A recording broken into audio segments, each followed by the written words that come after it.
Hey, what's going on out there, world? It's Cousin Edo. I had a friend request that I do a video on my boat setup and put it on YouTube for him to watch. And I hope he finds this useful. And maybe someone else out there may find this useful also. Maybe it'll spark some ideas to do their own boat. Now, I had planned on going fishing today, but as you saw there with that flag blowing, we've got a nice little gale force wind blowing, and it put a damper on my plans. Now I chose a 14-foot aluminum boat because of its versatility. Uh, some of the lakes around here in Arkansas has a 14-foot minimum, and it allows me to launch that boat in those lakes that have that limit on it. And also, it's light enough that I can launch it in some of the smaller lakes around here that does not have a ramp. Uh, so anyway, I'm going to show you my setup and my number one setup for this boat is the way I fish, and that's for crappie. But I can do all kinds of fishing in here. But when you set your boat up, set it up for the way that you fish and that you're most comfortable with. So, all right, here we go. Okay, once again, this is an Alumacraft 1436 boat that I have right here. And I'm just going to start out in the front up here. And I'm going to start out with my seat right here. And the way I've got this set up is I want to be low to the bottom of the boat as possible. I did not elect to go with any kind of deck to put on here that would put me higher in the water, because you know, wave action in a light boat is going to get you flopping around pretty good. So I've got this set down in here pretty low. And what I've done here is I've got this is 1x1 square tubing, and I've got it riveted in here, and I've got two of those running there, and that's just wide enough to mount this plate on here for this pedestal seat. The old trolling motor that I had in here, which is a Minn Kota Endura, and I believe it's a 30-pound thrust, and it's a stern mount trolling motor, and I'll show you here in a minute. But what I had to do, because you cannot mount anything on a round tube like that, it'll just twist around, it just never will tighten it up. So what I did was I just formed a little piece of sheet metal, put a flat on it, and then just went back around here,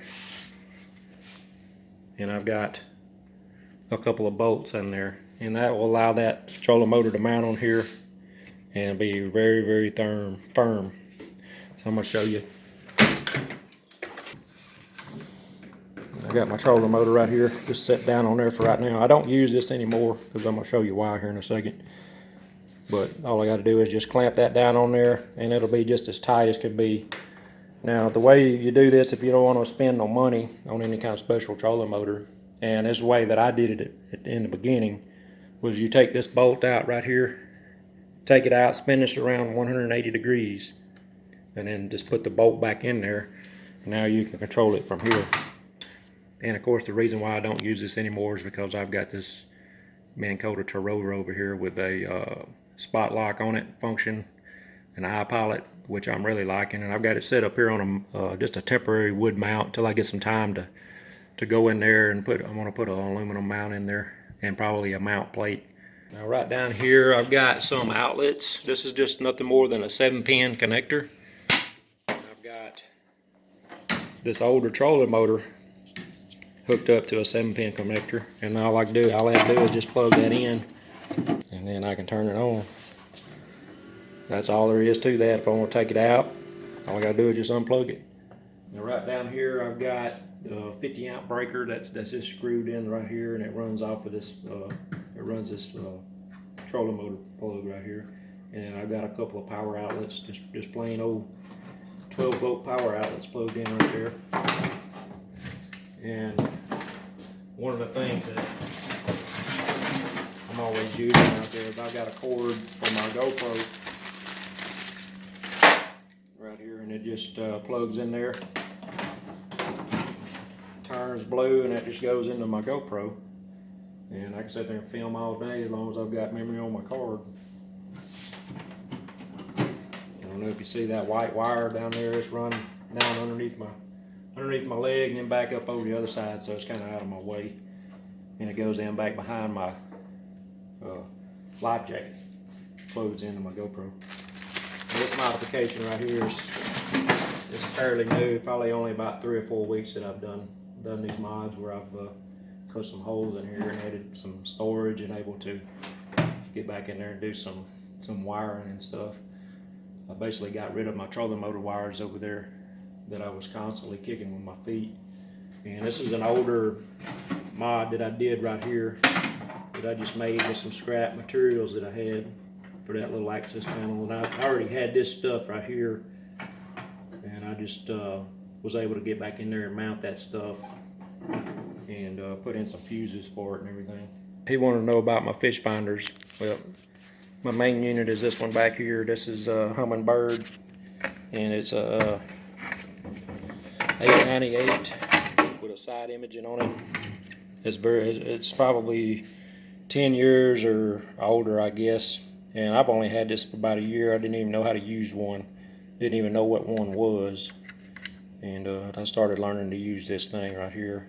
And it came with this head unit right up here only.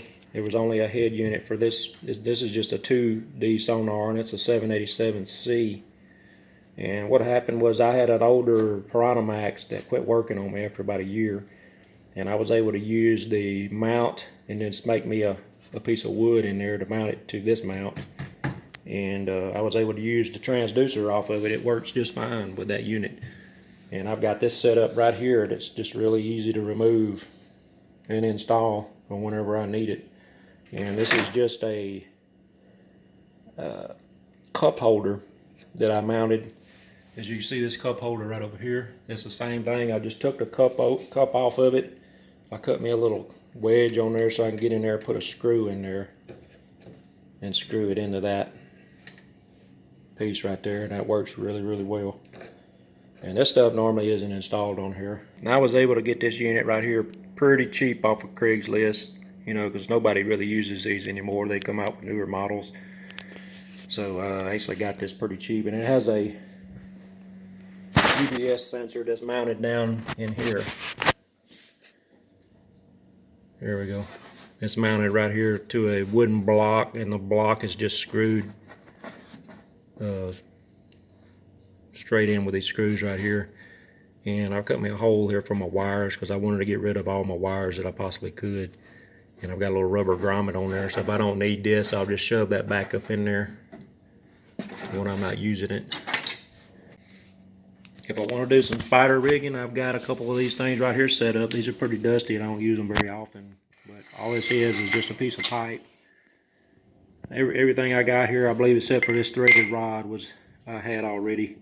This was something that I made out of the garage door. I had to change my garage door opener, so I saved this big piece of metal right there. Come in pretty handy for that.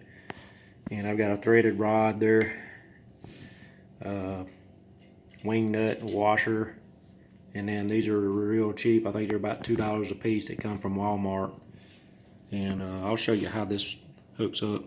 I've got a little plate right here that's just screwed in with some sheet metal screws. This is just a piece of steel that I had, and I just drilled it and tapped it, and this is a 3/8 inch rod right there, or 3/8 inch threads. This is going to mount.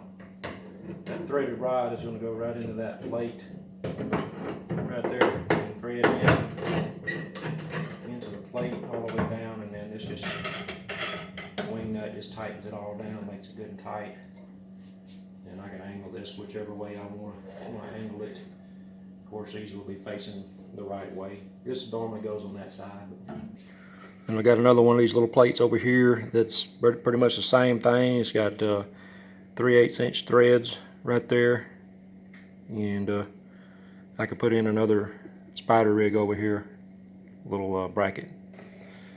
And right here I've got an anchor mounted to the side with just some bolts that are coming all the way through right there.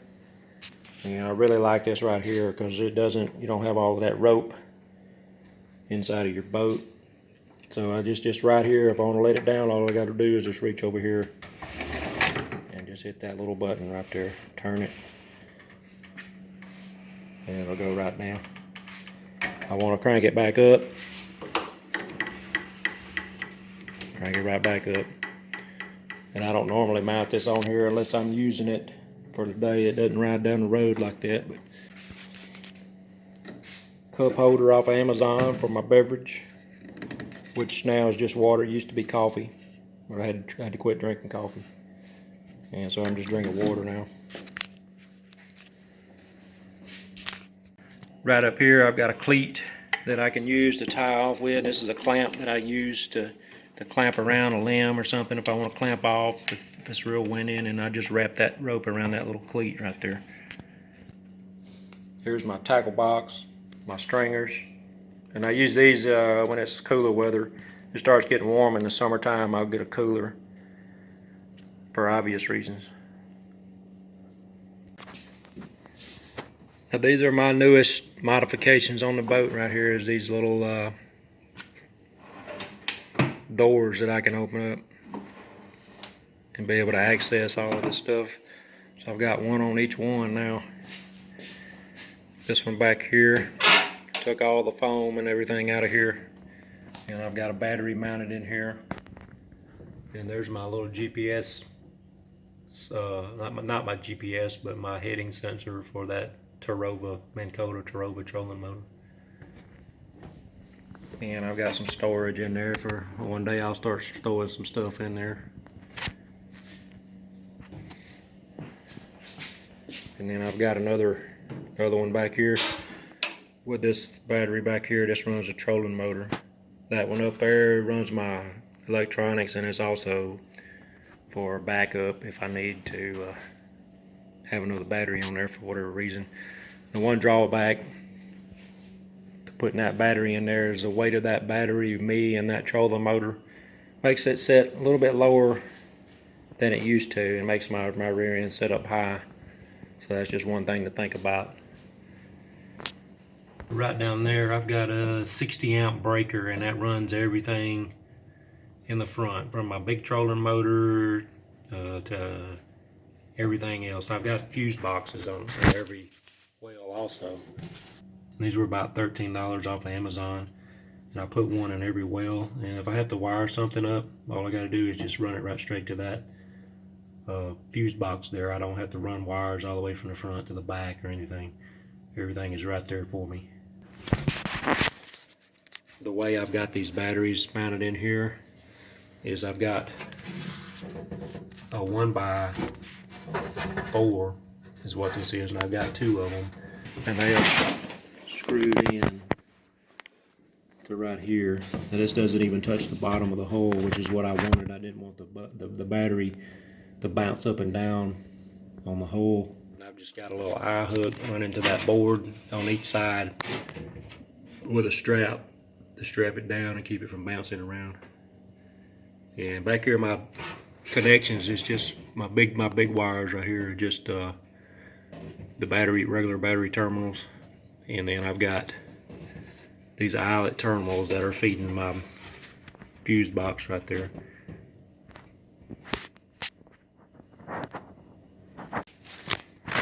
Now as far as catfishing, which I haven't done much in a while, I've got some rod holders set up right here that are just mounted straight into the top of this bench, and it's just some regular sheet metal screws that holds that in, and these are just very inexpensive. They come from Walmart. They're made out of aluminum, and they seem to do okay. And you just run it in there. This is threaded right here. You screw this in here, and then you tighten your wing nut down to position it wherever you want it to go. And I've got four of them. I've got one over there, I've got one on this side, and I've got one right there. Taking all this foam out, if you're worried about taking the foam out and your boat sinking, I would just suggest you wear your life jacket. I've got a couple of more cleats mounted on the back here, one there, one over there on that side. And I've got my lights, exterior lights right down there, mounted to brackets. I've got my all-around 360-degree light and my nav light with the red and green that's mounted in with these little brackets. I had to order these offline, and I don't remember exactly where I got them from, but pretty good place for storing them. And I've got this little socket right there. These are hot wired all the time, but they've got their fuse protected. So all I gotta do is just stick them down in there. I didn't need no switch or nothing. Just stick them down in there and it'll come on. And my one for up front, which you probably saw earlier, is right there. And it's mounted, I'll mount it on that door. Of course, when it comes up with it.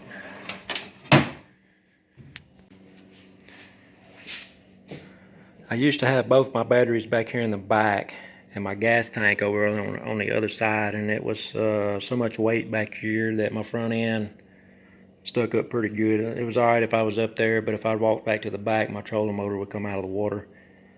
But my main reason for getting those batteries inside of there is to get them away from my gas tank, because, you know, gasoline and sparks don't mix.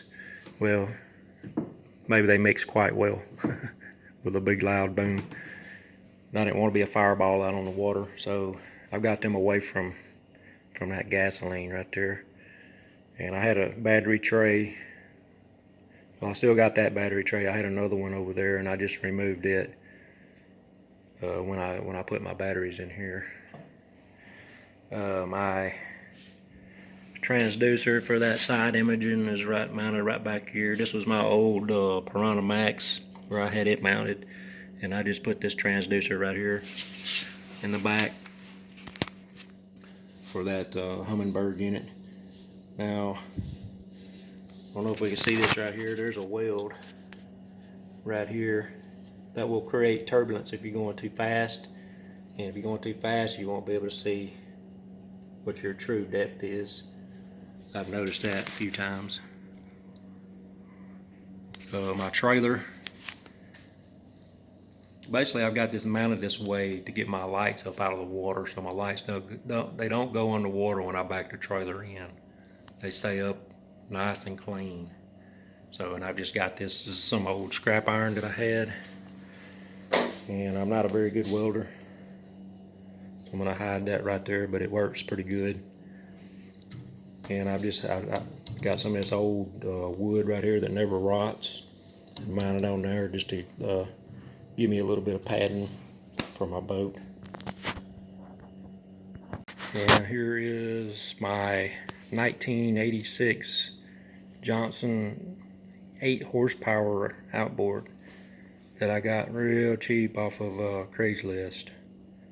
And I had to change the impeller on it. Of course, I changed the lower unit oil too while I was doing it, and it's I've had to rebuild the carburetor in it, and it's been running pretty good. So that's what I've got that powers me probably about 15 miles an hour on the water. I think I did a video a long time ago showing it on the water. So, all right, well, that's going to end this video right here. I hope somebody got some use out of this, and Papa, I hope this is what you wanted. Hopefully you heard everything I was stumbling through there. And appreciate y'all watching this, and we'll see you at the next crappie fishing event there. God bless.